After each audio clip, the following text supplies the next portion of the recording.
Rain clouds gathered above the city that afternoon, but outside Mercy General Hospital, the storm had already begun. A 6-year-old girl stood trembling on the asphalt, clutching the folds of her sky-blue dress, tears streaking down her dirt-stained cheeks. Her voice cracked as she tried to speak, her words lost beneath the hum of traffic and the cruel laughter of 3 men standing at the hospital gate. Her small hand pointed toward the glass doors where her mother, pale and barely standing, was being held back. The child's words pierced the air like a cry from another world, "They won't let my mommy in." If you believe kindness can still change the world, if you believe good hearts still rise when darkness closes in, please take a second to like, comment, share, and subscribe to Kindness Corner. Because what happened next will remind you why humanity is worth believing in. Her name was Sophie Turner, a child too young to understand cruelty, but old enough to recognize fear. Her mother, Laura, had been working double shifts at a local diner for months, fighting to afford her medication after a severe infection left her weak and barely able to breathe. When Laura collapsed at home that morning, Sophie did what any little girl would: she grabbed her hand, ran into the street, and begged for help. But fate had a darker sense of timing that day. The hospital's front entrance was under renovation, and the only open gate was temporarily watched by 3 contractors, rough, cold, and heartless men who treated the struggling mother like an inconvenience rather than a human life. They blocked the doors, sneering, telling her to wait until shift change. Sophie cried, pulling at their sleeves, begging them to move. But the men just laughed. One of them, tall with a gray sleeveless hoodie and cigarette between his lips, waved her off like she was a pest. The second leaned against the wall, taking videos on his phone as if her pain were entertainment. The third, heavier, with a red flannel shirt, muttered that people like her could wait their turn. And through it all, Laura's breathing grew heavier. Her knees buckled once, twice, until she fell against the glass, pressing a hand to her stomach. Sophie screamed for help, but no one came. The few bystanders nearby averted their eyes, pretending not to see. Then came the sound that changed everything, the deep, thunderous rumble of motorcycle engines. Sophie turned, startled, as 5 bikes rolled slowly down the street. The noise made the thugs glance over, but they didn't pay much attention until the riders parked just a few meters away. The engines fell silent, and all that remained was the rhythmic clicking of cooling metal and the echo of heavy boots hitting pavement. At the front of the group was a man built like iron and time itself, Ryder Callan, late 40s, weathered by years of road and storm.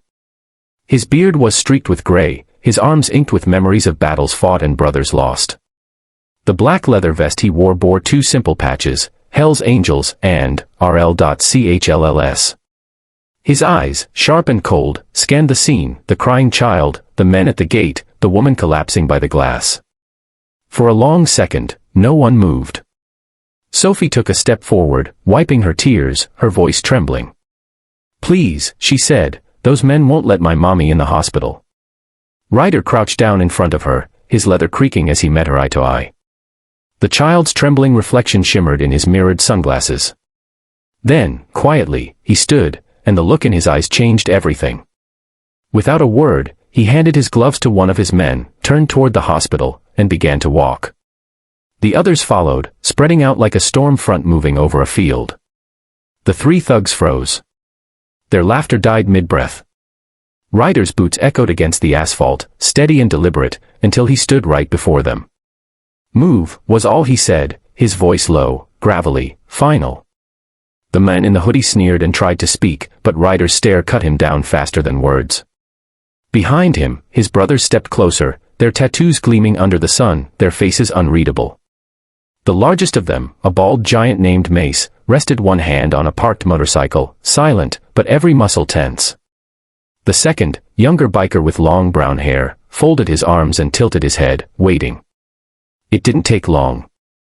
The thug stepped aside, muttering excuses, eyes avoiding contact. Ryder nodded once toward Laura, still kneeling by the glass, and gently lifted her arm over his shoulder. "She's going in," he said quietly.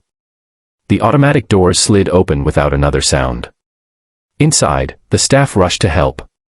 Nurses appeared with stretchers, doctors shouted instructions, and Sophie ran beside her mother, holding her hand until she disappeared behind the curtains of the emergency ward. Outside, the bikers stood guard, silent sentinels under the noonday sun. When Ryder finally walked back out, Sophie ran straight into his arms. She was crying again, but this time from relief. "Thank you," she whispered.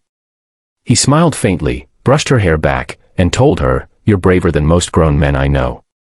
He didn't stay long, just long enough to make sure Laura was safe. Before he left, he placed a folded $20 bill in Sophie's hand. On it, written in pen, were 3 words, "For Mom's medicine." As the engines roared to life again, the hospital staff stood at the windows, watching in silence. No one would forget that moment, not because of the leather jackets or the noise of the motorcycles, but because they saw something pure that day. In a world that often turns away from pain, 5 men stopped. And in stopping, they changed a life. When Laura woke up later that evening, Sophie was by her side, clutching the note like a treasure. "Who helped us?" she asked softly. Sophie smiled and said, "Angels, Mommy. Hell's angels." If this story touched your heart, if you believe kindness can come from where you least expect it, please like, share, and subscribe to Kindness Corner, where real stories of compassion remind us what humanity still means. Before we end, tell us in the comments, what would you have done if you were there that day? Because sometimes, one act of courage is all it takes to change someone's forever.